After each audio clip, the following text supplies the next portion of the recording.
Good morning, everyone. Welcome to yet another episode 9 of our series of Qualitist shows. Today is a very auspicious day for those who are joining the show from India or of Indian origin.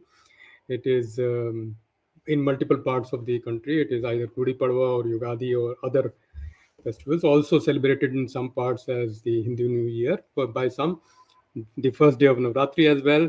So it is a highly auspicious day from many points of views.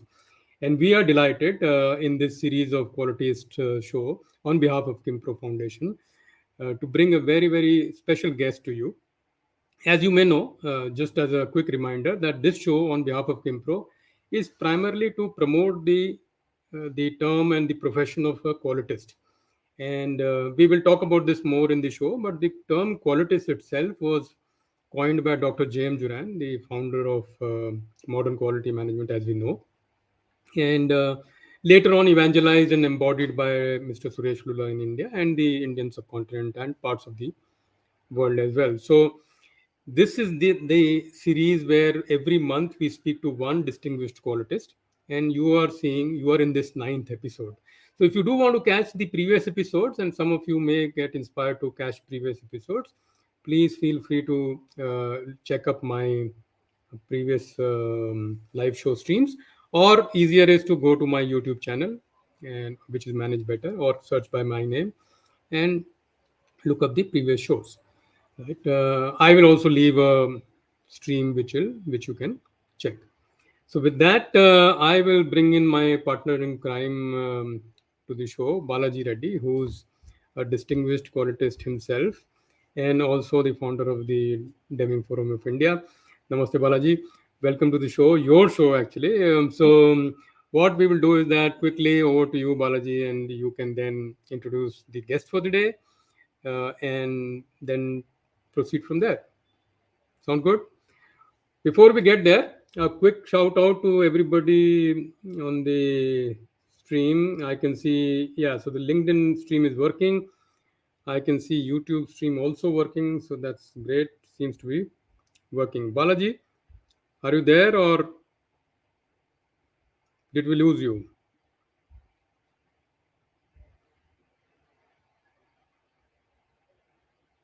Little bit of a glitch, guys.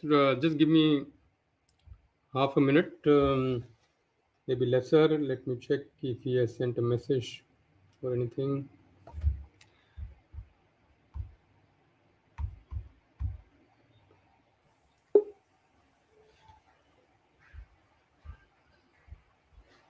Yeah, sorry. I think there was a power outage.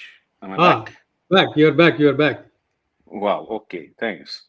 So, Okay. So yeah, good morning to while all you of were you. away, Yes. Balaji, all I said is welcome to your own show.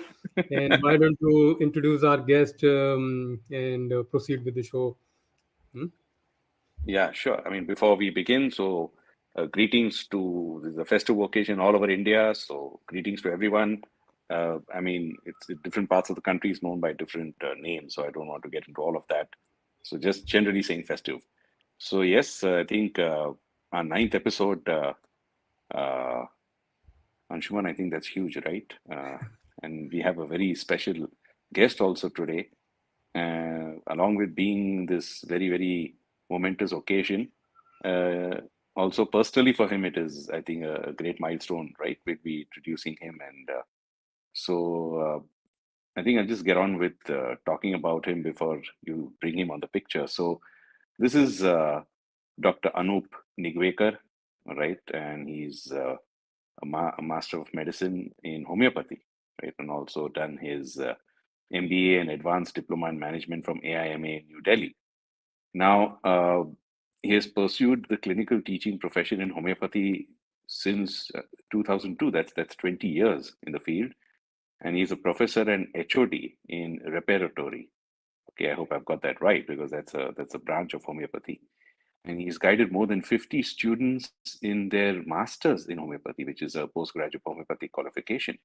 He's a subject matter expert and he teaches and carries out exam related assignments from various health universities and homeopathic colleges in the country, in the states of Karnataka, Gujarat, West Bengal, and Maharashtra. I think that's huge.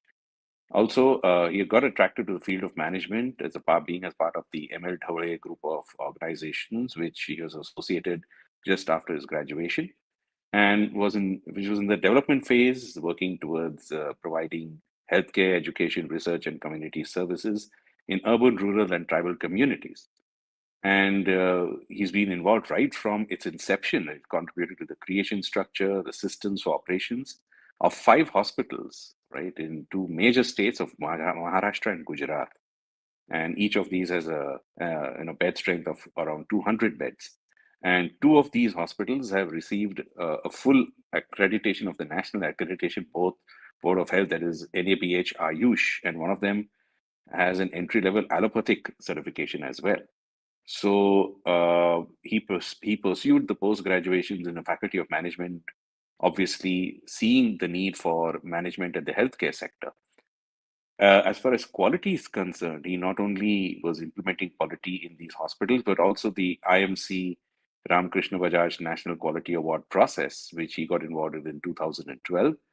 And since then, of course, the concepts of management excellence and quality excellence and business excellence got rooted. He has completed 9 cycles to date. You can see that, and he has brought it into the healthcare sector through team members and interaction with applicants in the healthcare award process. Also, he was assigned the task of revising the healthcare criteria last year. I think we'll have a lot to ask him about this. It's a huge, big agenda, all right, and that gives us a lot of exciting work to do. Also, the second edition of the NABH Homeopathic Hospital Standards, he's contributing to the second edition. And also in the creation of standards in the Ayush systems, which is a greenfield opportunity. I think all of you all are aware of this, that this government is giving a big, huge push to this sector. Okay, and he's a principal assessor in NABH for homeopathy. He's traveled across the country to many institutes, um, and the ideas of systems approach in its demands and benefits. Now, he's been a Qimpro level 2 qualitist and recipient of 5 certificates of excellence to the IMC RBNQA award cycles. Also, for the Government of India, the Ministry of Ayush has reappointed him as a governing body member in the National Institute of Homeopathy, Kolkata. Well, that's Dr. Anoop. Dr. Anoop, welcome to the show. I almost ran out of breath talking about you. I don't know what to say, but it also gives us a lot of excitement to know there's so much to learn from you. And we, from the field, mostly, I mean, I can talk about, I think Anshuman and myself have been a lot into manufacturing and then the traditional the service, I mean, the service industry is also where quality is applied. But medicine, we always get excited when we talk to doctors. I think Dr. Parag Rindani set a benchmark for becoming the CEO of Work Hard Hospital, and now we have you. We also had I think Madam once in the December episode, right, Anup? Anshuman, Yeah, yeah. we had, yeah. And now, Yeah, of correct. course, here we are. So wonderful, sir, and welcome to the show. So I think without wasting much time, let me come down to our questions. So before we begin, is there anything you want to say very quickly to the audience before we start firing away questions? Yeah. Thanks for inviting me for the show, and all the best wishes for the new year that most of us will be celebrating today.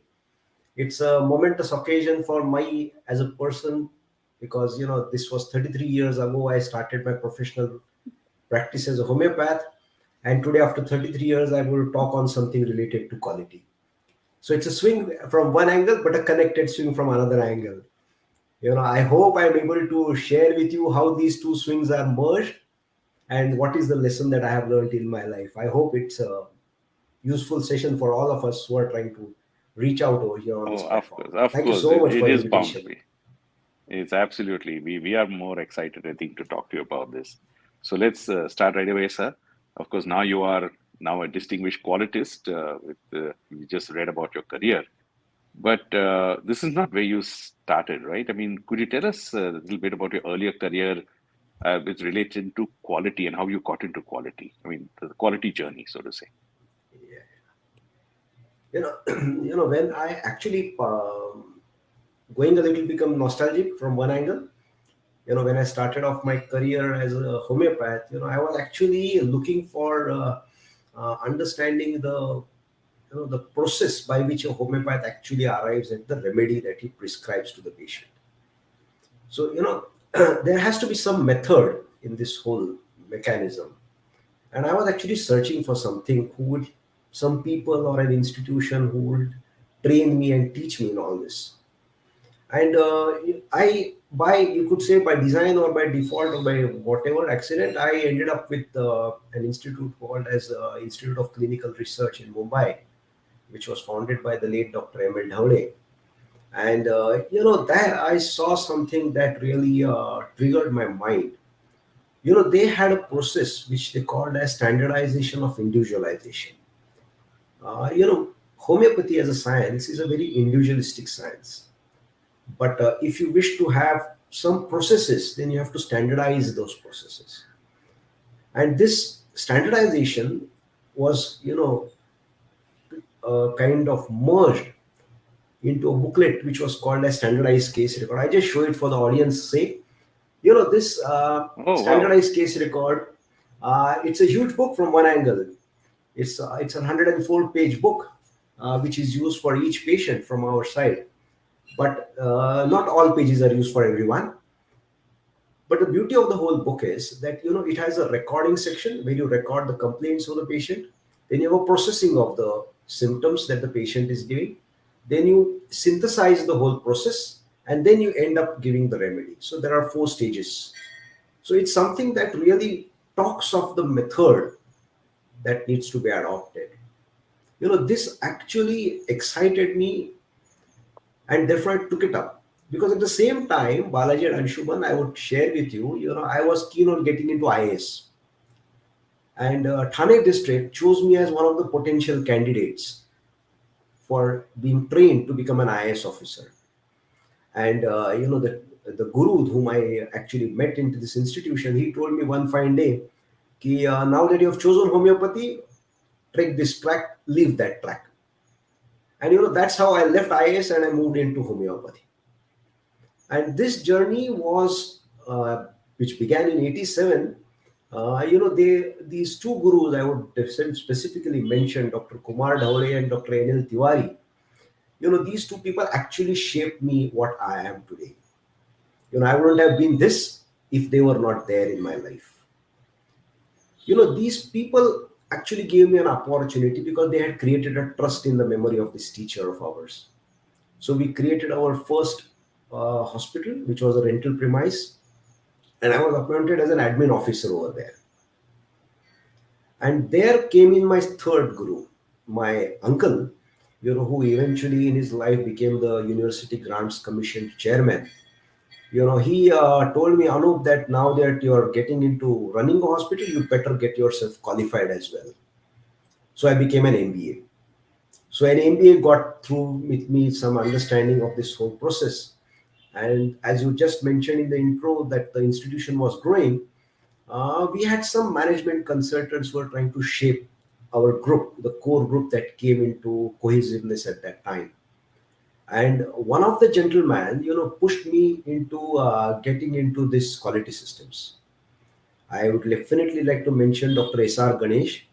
He himself was an IIM Ahmedabad faculty, and he put me into getting ISO certified. So I became an internal quality assessor, auditor for ISO 9000 2000 in way back in 2002. He sent me to IIM, Indian Institute of Quality Management, Jaipur. So homeopath started getting transformed into these processes. And from there, he then introduced me to this Making Quality Happen, the program that RBNQA runs every year. Or in 2011, he introduced me to this. And since 2012, I am connected with this IMC RBNQA. It's a marvelous journey for me, actually. Every year I meet a different set of quality conscious, quality oriented, quality desiring individuals from different streams of different sectors rather.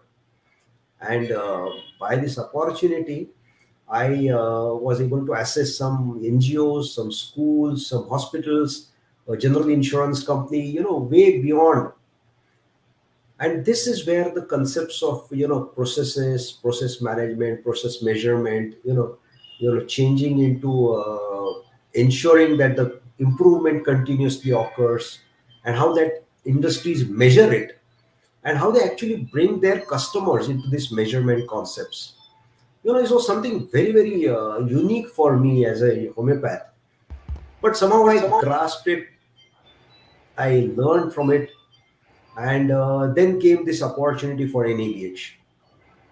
This NABH creation of standards, was a very interesting phenomena. I definitely contributed. That was one part of that thing when the eventual standards came out. Uh, I want to make a mention of the next person, Dr. Gayatri Mahindru. She was a director of NABH at that time, and very, very passionate about Ayush. And she then gave me an opportunities of traveling to India, conveying these standards, initiating these processes into various groups of individuals, institutions, communities at that level interested in developing these, incorporating these standards. And Anshuman and Balaji, I realized English language is not a universal language in India. So every few kilometers the dialect changes. So I had to learn languages and translate the English language standard into local language. And today I can kind of say I know around 8 languages. I am very proficient in at least 6 of them. And 2 languages I can understand, Malayalam and Bangla. I can understand the basics of that language, and I can immediately convey that what the standards are actually implying. It is a unique thing from that experiential angle. And that's it. That's how it all has begun, and that's where I have come about. And when I started relating at IMC RBNK, Lulla sir, is the guru now who has actually taken me under his wings, if I can use that term. But he has actually given me opportunities and given me tasks which were unforeseen by me from an homeopath's perspective. And when the last for my standards, it was icing on the cake to get into healthcare criteria revision that was attempted last year. I was the manner in which he talks, he's the only man who talks to me like Anoop, and that Anoop is so soft, and it is such a sweet song to my ears, frankly speaking, that I really desire to listen to that Anoop from time and again from his mouth. And it is something very uniquely very, very important that I have learned in my life, in all this journey that I have moved up. And he making me this distinguished qualitist, Qimpro Foundation, you all, Lulla sir, frankly speaking, this is kind of unheard of in Ayush systems. Something like this can come our way. So it's totally our honor, because we also want to, of course, branch out, find gems who are doing great work in related spaces, right? So if you keep playing in the same space, there is no growth. So quality also has to reach out and learn from all other adjoining spaces, as Mr. Lula himself keeps teaching, that if you keep doing the same thing, don't expect another result. So that can, Yeah, and Anshuman, by answering, he hijacked a question. We were about to ask him, how did he meet Suresh Lulla sir? No, he already answered that. So I think you can fire with the next question. But if you see, Balaji, this is a pattern. That's I always a know. question we have, and we never get to ask that question, We because never every start guest. the damn thing. Everybody, when they talk about it, immediately quality comes in, Suresh Lulla sir comes in the picture. So we will have to next time ban that question, that you I know. cannot I answer think we that just question. remove it from the list, just out. He can't escape from our experiences of life, I know. because Absolutely. in today's perspective we are because he brought us. Yeah. Otherwise, And the I don't same know for where us, Quality. whatever little Balaji and I have achieved is all with the, of course, continued association, learnings, and blessings of Mr. Luda himself. So, uh, but, very good overview, Dr. Noop. I think you answered quite a few pointers that we would have anyway tried to bring in. And I will, get to the next question. But I just want to point out for the audience also that this is an extremely important career journey. So don't take it only as a story of Dr. Noop's career. If you notice, there is long-term dedication, sincerity, a lifelong commitment to a field that gets you to a position where he is, and that's the mastery that we all recommend to everybody who's in this show and all other shows that we do. Is that unless you get into that mastery mode, you are not going to get the fruits of labor that you expect. And there is a lot of literature out there, and here is an example in this call who has dedicated much of his life, all his working life actually today, 33 years of dedication to the same profession. That is point one. The other point is that while being dedicated to the same profession, he has taken the time, interest, and affection to branch out to other fields which will help his primary field, which is quality, right? So moving into quality or taking support from quality is like moving into an adjacent field which will help the primary field. So that are two key lessons that I thought, Dr. Anoop, that as you were speaking, I could relate to that, and I thought I'll share it as a summary for our audience. Already quite a few comments coming in. So for the people in audience, as always, a quick reminder that you can, of course, subscribe to the YouTube channel that we are showing this on for other such guests. And if you are on LinkedIn, please take time to follow Dr. Nu, Balaji, or myself for other similar content that we will share.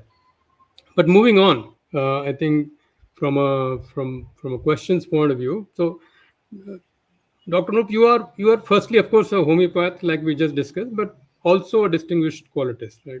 And we all know that quality and healthcare are deeply connected. A couple of days ago, I posted a story on LinkedIn about my own experience, which was not the best, but I could still see a silver lining in that. That there was a set of doctors which helped out. Of course, one set of doctors didn't do what they were expected to do, and I was able to find the root cause.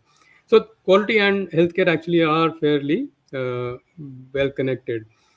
But can you share some examples of how you see this connection as a homeopath and within quality, or any other anecdote or a story which can help us relate these two topics? You know, I, I I the latest input from Lulla sir is COPQ from my side, cost of poor quality. When I read your blog, we realized that there is some intent that was directly indicating this cost of poor quality. Whether it was skill, knowledge, attitude, or action, or whatever. In today's time, when we look at our my hospitals, for that matter, most of you may have seen homeopathy is all white pills. It's called sabudana kagoli. But Yeah. each, and there are strengths which we call as potencies. For a common man, all white pills are the same, but for us, the strengths are different. The name of the medicine is different. So there is a, there's a concept of Lhasa, look alike, sound alike. Eh, They are all look alike. You can't change the configuration of a homeopathic pill. At best, it can become a smaller or a bigger size. That's it. But the strength of the thing can be decoded. So, we moved into a concept of color coding of those strengths. So, you're from a lower to the higher, the color codes occur. So, across the medicine's name, the strengths are uniformly colored. So, for any dispenser, he can immediately trace, okay, this is the strength, so this is the color. So, the color coding was one thing that we have taken up, which is also recommended by the ministry, which is now percolated into the homeopathic streams and sciences. Please use this color coded document, presentation, because leave aside look alike. sound alike, but at least visual appeal has to be changed. So, that wrong medicine going to a patient, wrong strength medicine going to a patient can be avoided. First thing. The second thing that we realize that, these case records that go on moving around, it's a huge, I just showed you that case record, it's a huge book. So it takes a huge amount of space. So how do you curtail a space? So how, at what frequency do you, keep the case record and move the case record? So, we created a system of taking a call of how to store them, how to retrieve them, how to ensure the confidentiality of that data. These are so very crucial in ensuring that the quality of care is delivered to that patient.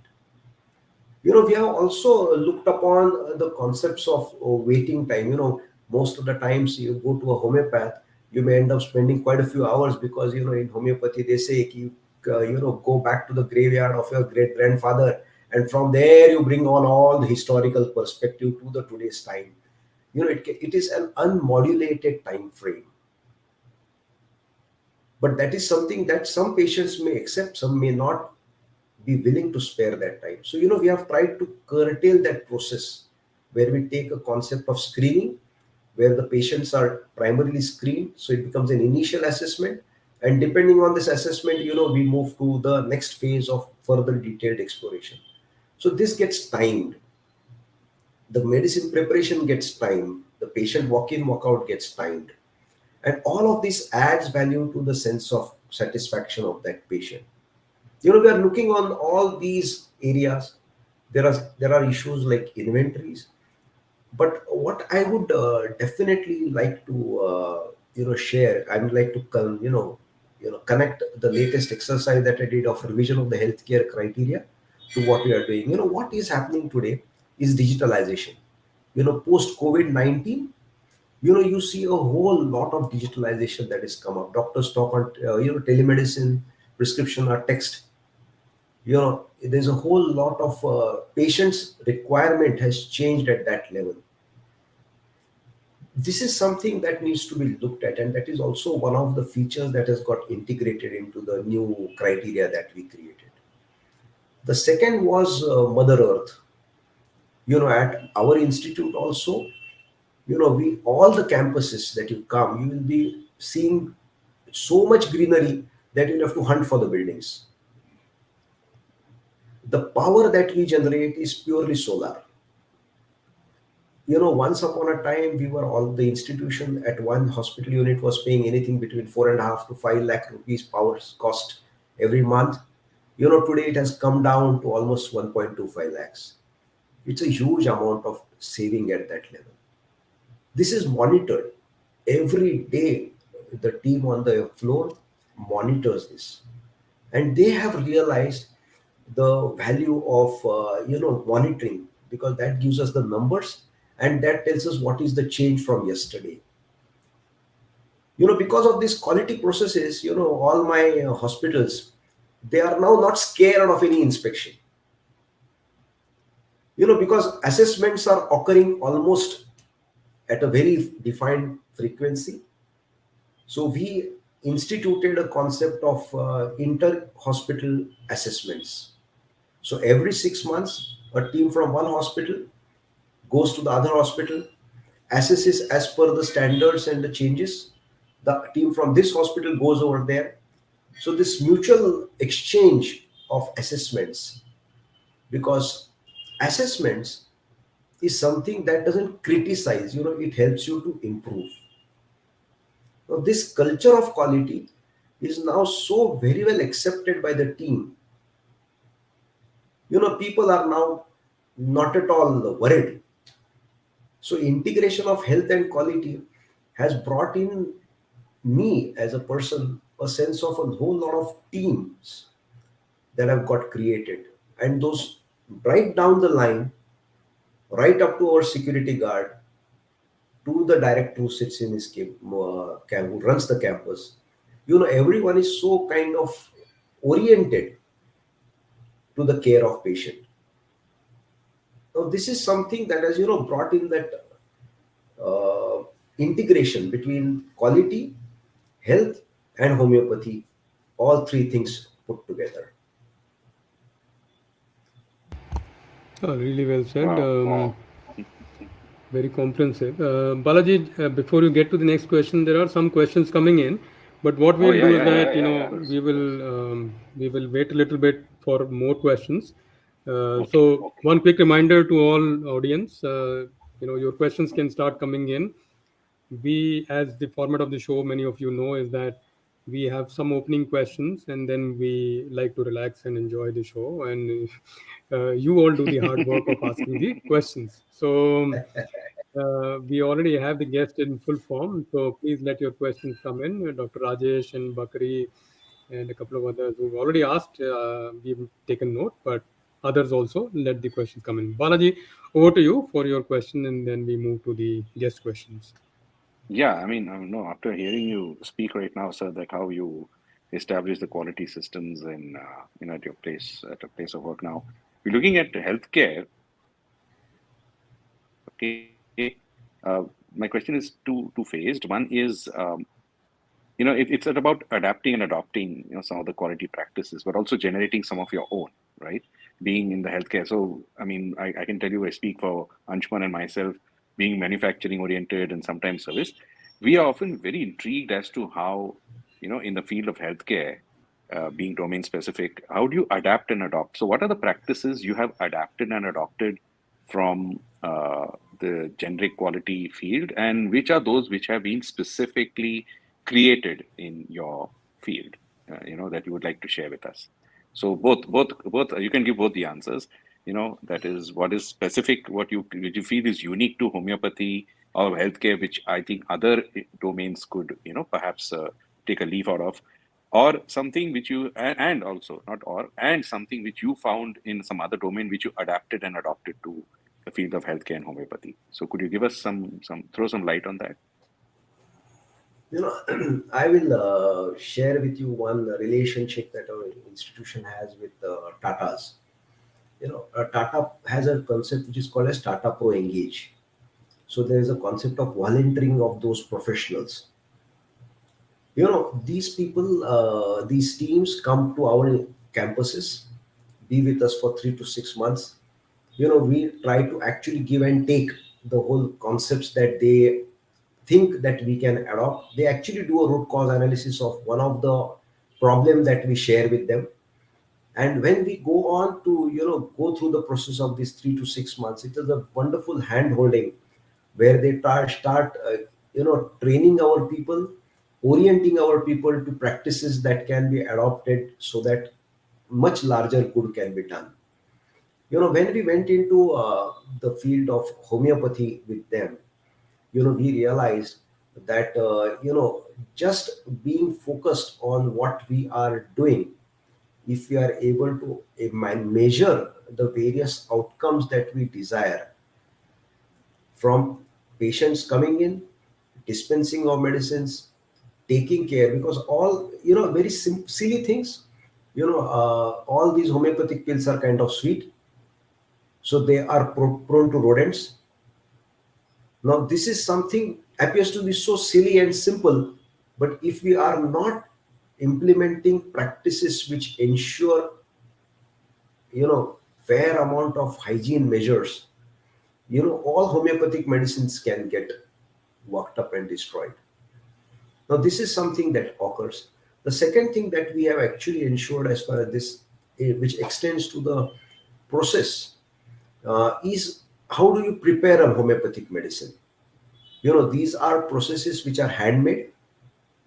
All the people who are working on the floor create those medicines physically. There is a potential transference of infection from point A to point B. That gets monitored, and that's where we have ensured that there is a clean, transparent orientation of creation of medicine and transfer. We don't do it behind the curtains. We do it right across to the patient. So patients see their medicines getting prepared. So they know what is the care that is being taken when the medicines are getting prepared. This is something that we are ensuring that occurs time and again. We Understood. also, when we were talking to these if I move a little healthcare kind of movement, with these outsiders, Tata Pro engaged people coming to us, we realize the concept of hospitality in a hospital, and Hmm. how hospitality in a hotel is engaged.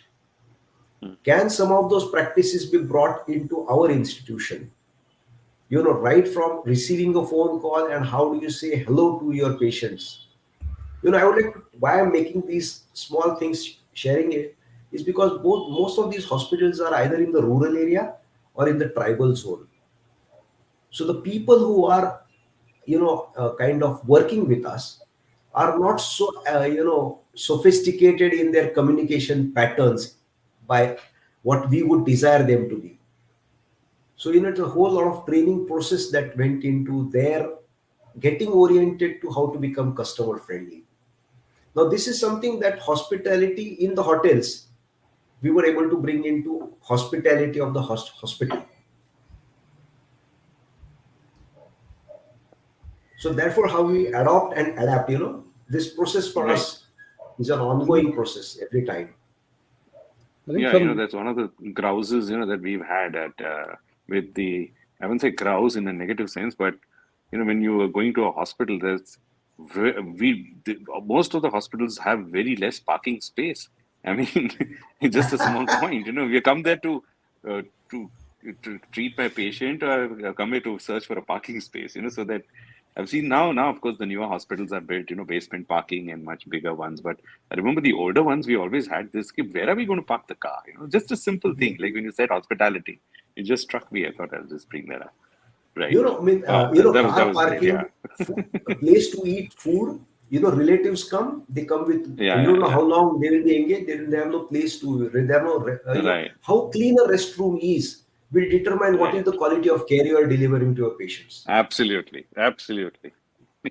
At our hospital, we actually run all these centers as charitable centers. So most of the donors or corporates who are granting us CSR funds of late, they are surprised at the level of cleanliness that exists. That sends the message right away to them. What is the idea that we are operating on? Wow. Hmm. Yeah. Fantastic. I Right. think Anshuman, take it away. I almost forgot that I am a co-host because Yeah.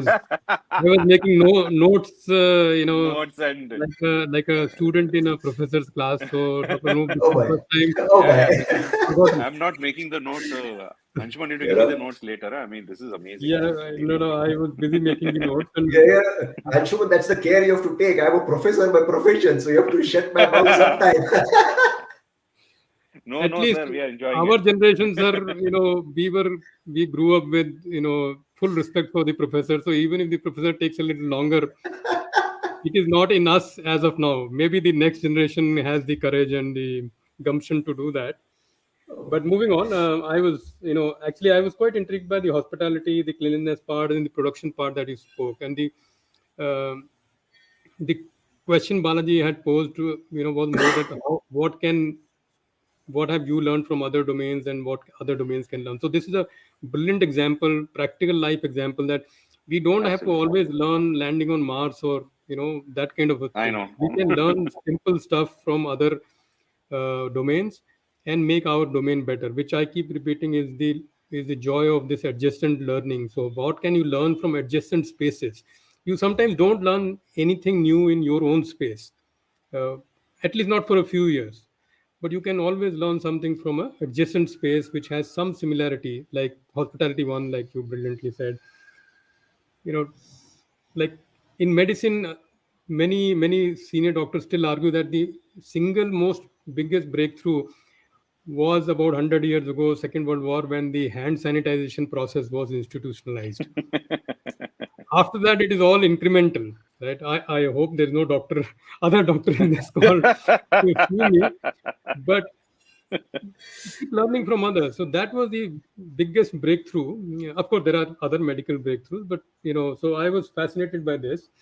And look, there are some questions. So what? Let's do something. I will quickly pedal back to the first question. Um, Yeah, so from Bakri, Abu Bakr. So he, of course, is a regular participants on our shows, sir. His question is regarding the in regards to coming up with industry standards, with standards for the homeopathy industry. What aspect of your distinguished career played a key role in this process? So this is more a question to you about your roles. A little bit more about that as an inspiration to our audience. Yeah. See, one of the core feature of that standard that is in current implementation is attempting to decode the process of the whole journey that the patient takes when he enters a homeopathic setup. You Hmm. know, all processes have been attempted to be identified, and it is left to the institutions to define the way in which they want to adopt, because as all standards, they are not prescriptive. So it is something that is open for them to learn, adopt as per their local needs and situations. But this is something that I learned, breaking processes and attempting to orient the system. What are the various inputs that can be looked at before you actually deliver a care to the patient? That was one thing that came up very significantly in those standards. The second thing that also looks upon is communication. The rights and responsibilities of the patient. This is something that we ought to be very, very clear about. Like in Anshuman's blog, right, what was your right and what was your responsibility? If that was looked upon at that time by those people, today this is looked upon in a very big way, and this is very essential. So homeopaths should tell their patients why they are prescribing some medicines.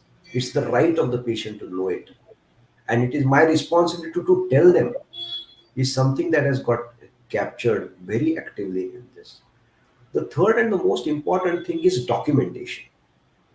I don't know, most of the doctors are very what do you say, reluctant writers. They don't write what they think, they don't write what they talk, but it is so important, because that becomes a basic clinical document. Whatever you think, whatever you talk, please note it down, and that should be in a legible format. Like once upon a time, has to be read by the pharmacist, because only the pharmacist can understand what that doctor is written, not even his wife. That that scenario is unacceptable in today's time. Yeah, It's the absolutely joke. unacceptable. Yeah. The joke of a girl who fell in love with a doctor and got love letters read by the farmers. So, you know, that can't be. But that is something that is very reluctantly attended. Signatures, I'm sorry, but signatures. When I prescribe, I have to sign off in a particular way, so that it is ethically, legally, and morally bound on me as a doctor. We are in a so great a hurry, because as a part of the care of the patient, it is so important. That has got captured in those standards. Yeah. So, thanks, Doctor. While we are at audience questions, I will take one more. Dr. Rajesh Pai is a doctor himself, and has a question which you briefly, highlighted towards the beginning of the show. But Right. more specifically, homeopathy is an individualized treatment. So, how do you make standard treatment guidelines? I think this is linking to what you said early in the show about the diagnostic process being reasonably standardized. So, a little bit Yes. more on that. Yeah.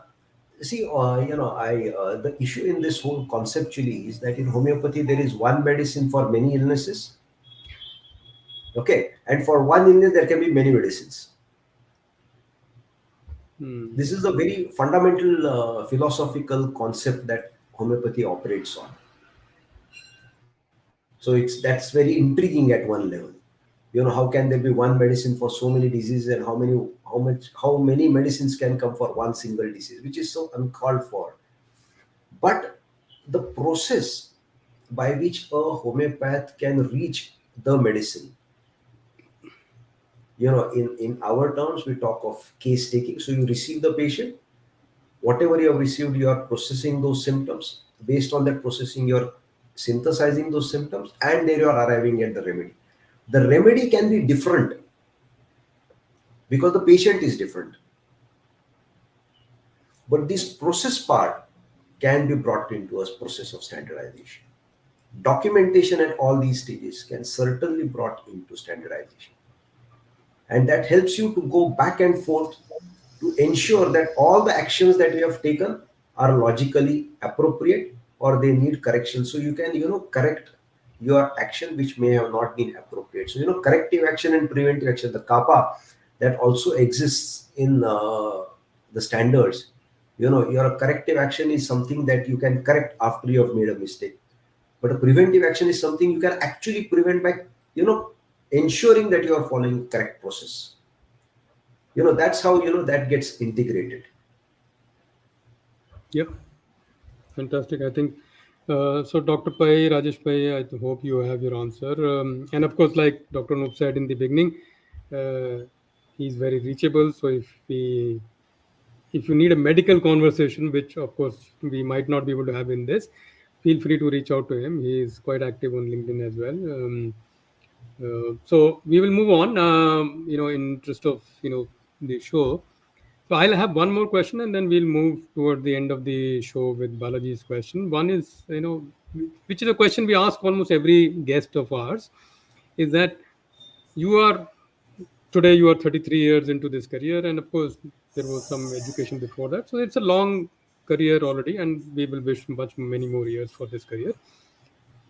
If you were speaking to your younger self today, or if that's not comfortable option for you, I'm still young. if much younger person, younger than you, were to start a career and was to get into quality, what advice would you give, keeping medicine and quality as a sphere, because that's your space? So what advice would you give from a career point of view to such people? you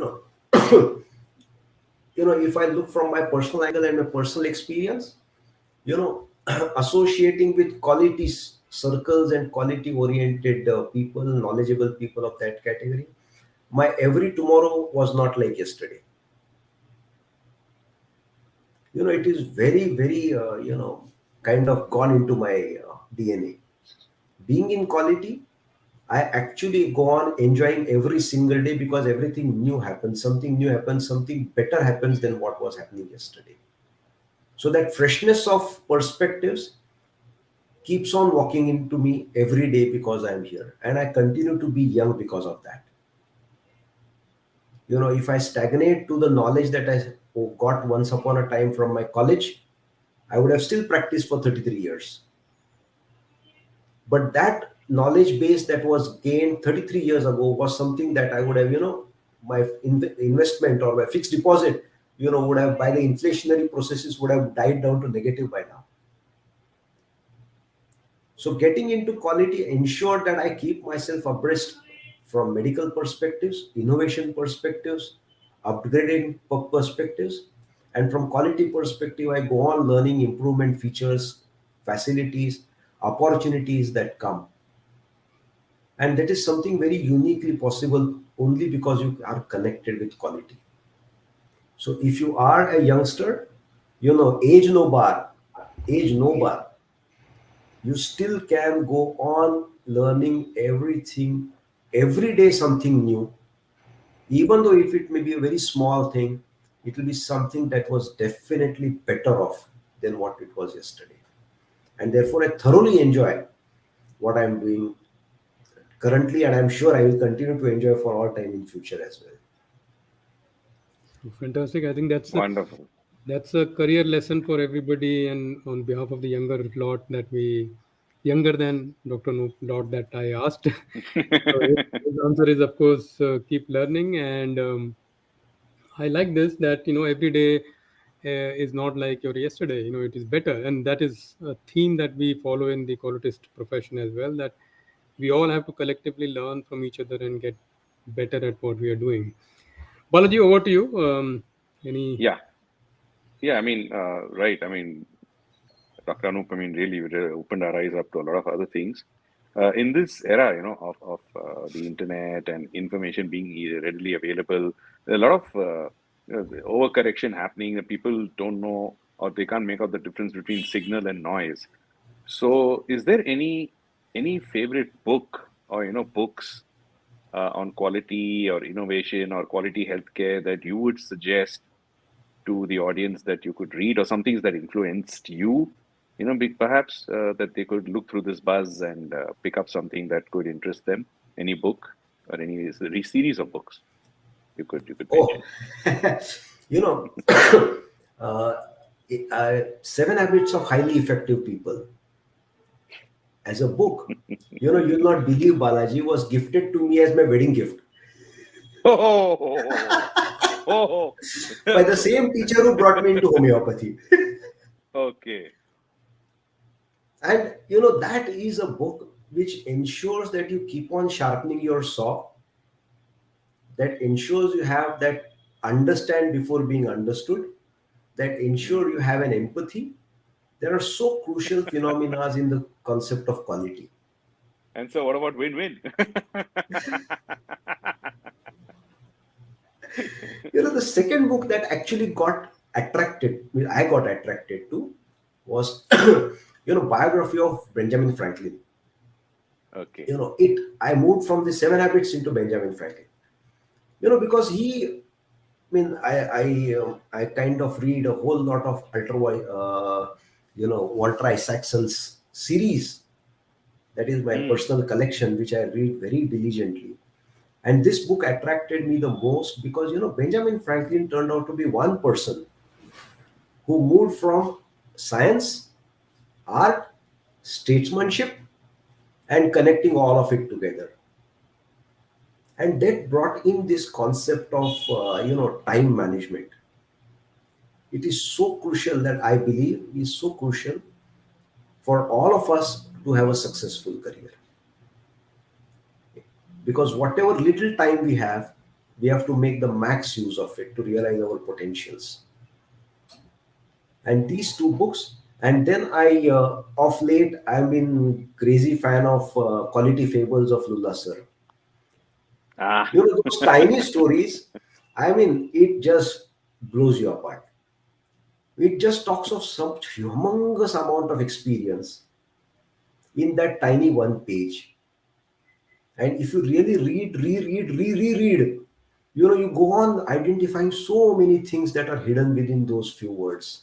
And I feel, these are some things that have actually made me what I am today.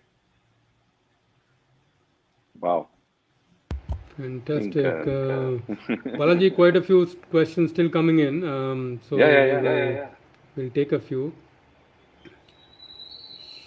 Surprise for everybody is that my father is in the audience, and he usually doesn't comment much, but he's also decided to comment today. So I think we have done well. Um, uh, getting a compliment out of him takes a few years in between two Oh my compliments. So, goodness.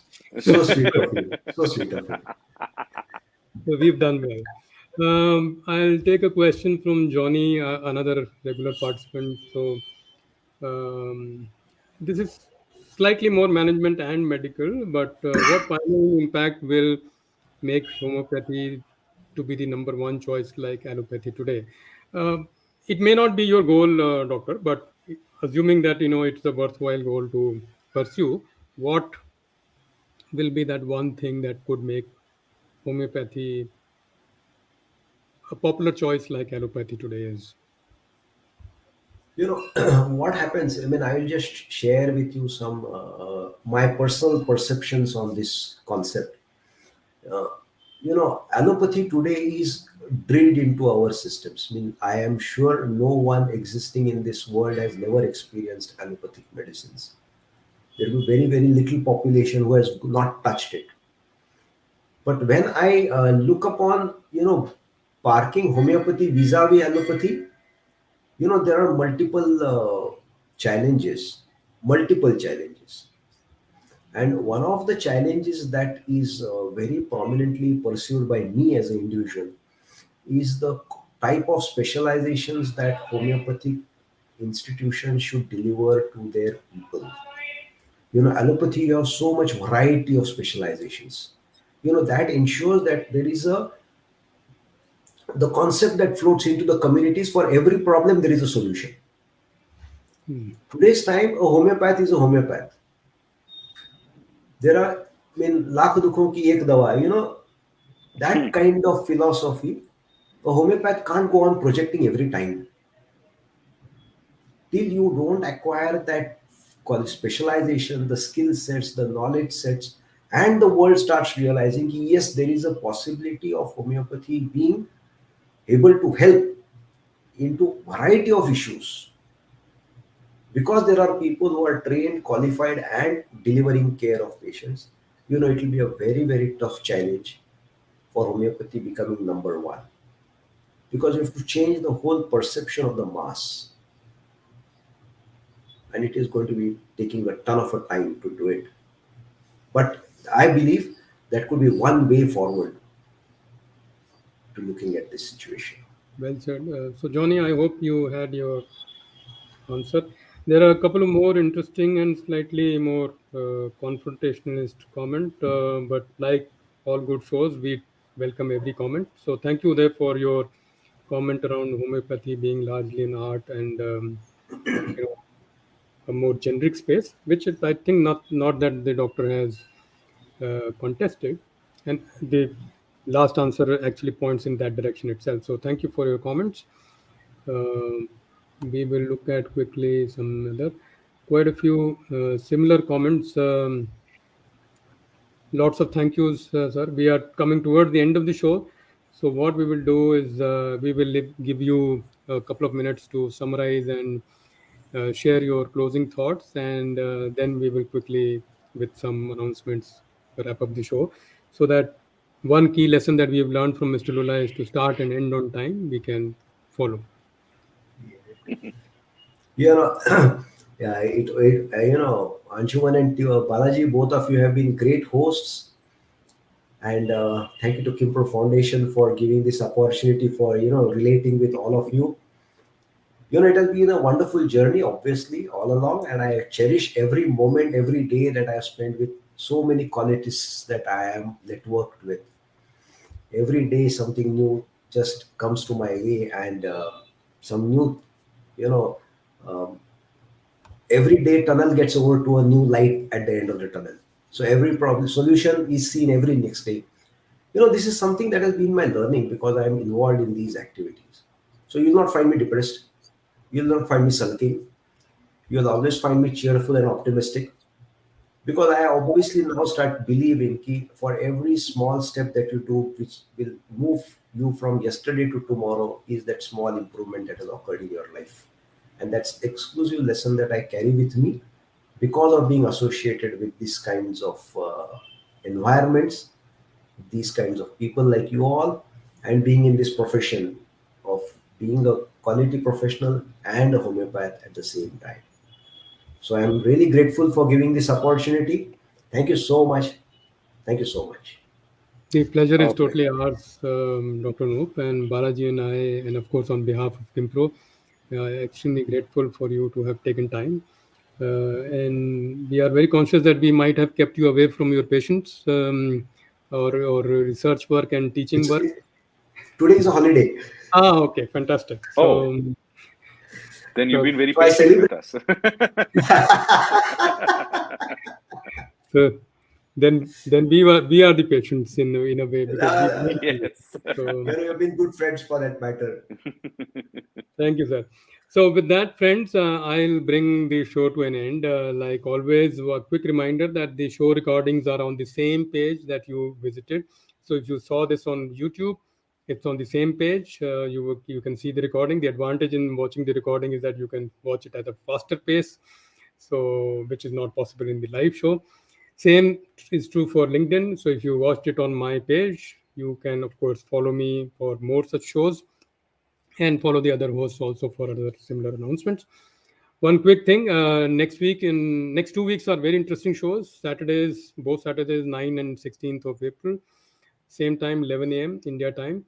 Next week is a show which, if you are not attending, you should at least recommend your younger colleagues and friends to attend. Is about finding the right career path when you are in an early career stage. I will be speaking to fellow LinkedIn top voice and career coach Aditi Sharma, who's an expert in this field, has helped thousands of people find their right career path at an early stage, and helps people. And she will be sharing the lessons that she has learned free. Usually, this is a charged session for her. And on 16th, I will be speaking to the fantastic Jaspreet Bindra. Jaspreet is the author of the Tech Whisperer, an expert in blockchain technology and related technologies which bridge the concept or bridge the subject of people and technology. So those who are interested in both these spaces, please look out for announcements of these shows. With that, once again, with my thank you to, of course, Qimpro Foundation, Balaji, and mostly to Dr. Noop and the audience, lovely audience. I will wrap up the show bang on time. Once again, thank you everyone for attending. And, if you are celebrating Happy Ugadi or Gudi Padwa or other festivals that are being celebrated in India today. Thank you, Doctor. Bye bye. Thank you so much. Thank you so much. Bye bye.